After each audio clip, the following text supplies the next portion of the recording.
It's really interesting to hear about the stories in prison. I was born in prison, so I'm kind of the youngest offender that you'll probably ever meet. I spent 10 months in jail, and my mother gave me up. She was 16 years old and a Métis. Her mother had committed suicide when she was 2. In 1955, when girls got pregnant, they were put into homes for unwed mothers. My mother wouldn't stay in it, so they put her in jail. But the amazing thing is that she'd been drinking and doing things that you shouldn't do when you're pregnant. Even then, God had his hand upon me, that in jail she couldn't drink and she ate really well. And so I was a wonderful bouncing baby girl. And when I got out of prison at 10 months old, I went through many homes, and that's a whole story on its own. None of them very, very good. But then I decided I didn't need a home anymore, and I went and lived on the streets in Toronto when I was 14. It's because of people like you that go where you go that I'm here today. Because somebody looked past my roughness and self-determination, and they said, "Would you like to come to church?" And they took me out for lunch after church. And then they began to involve me in things. And it was their commitment that really made the difference. When I was hit by a drunk driver, and my back was broken in 3 places, and I went into a chair, I also lost my youngest daughter in that accident. It was 6 months after I had formally given my heart to the Lord. And so just think about it. You make a commitment to Christ, you're crippled, and you bury your youngest daughter. Then my husband decided he didn't want to be with an ugly cripple.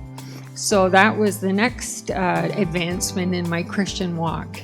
And so on we went. I was alone for many years, but I was determined. And I want to tell you that continuing to serve the Lord is a decision that you make.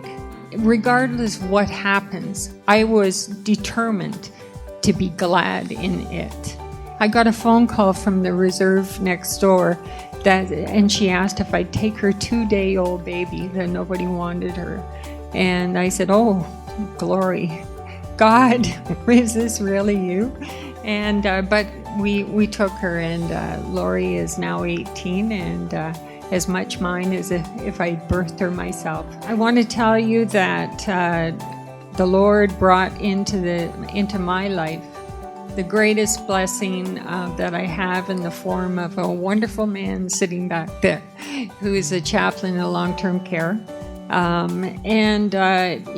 You would think that was it. Okay, I survived the valley. I'm up here. I've got a wonderful husband. Life is gorgeous. 1.5 years later, I was diagnosed with breast cancer, and the most vicious kind that you can get. And so God took me through that, and it was a wonderful ministry. I want to tell you, it is a ministry in the cross cancer waiting to happen, because there are people there that need to know that Christ is in control and that he can make a difference. So when I rolled out of there for the last time, I thought, yes, out of the valley again.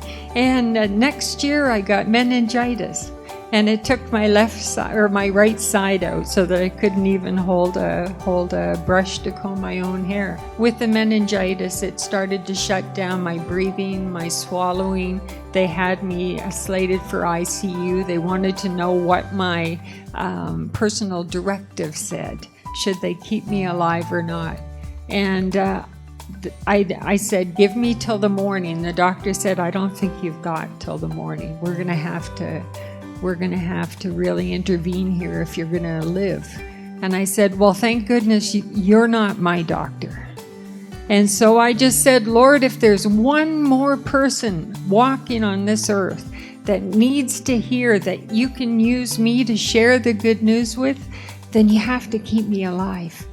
And if you've got enough people praising you, if you don't need any more, if you don't need one more praise, then take me now, because I'll trust you to look after my family. And at that time, because I was losing even the ability to speak, I said, no matter what I have, I'll praise you. And if I can't speak, my heart will do it. You know, you might say, oh, that poor woman, my God, she's courageous or she's strong. Do you know what it is? God was equipping me. He was equipping me to do what he called me to do. I wasn't being punished. I hadn't done anything wrong.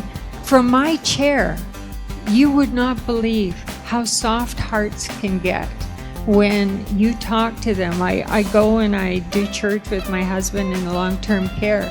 I can talk to folks in a wheelchair that they know I understand, that walking people can't.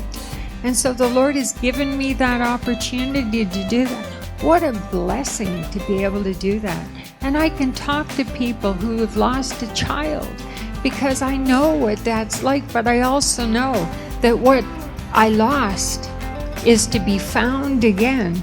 And the hole that was there has been filled with so much joy that I can't even speak about it. It's beyond description.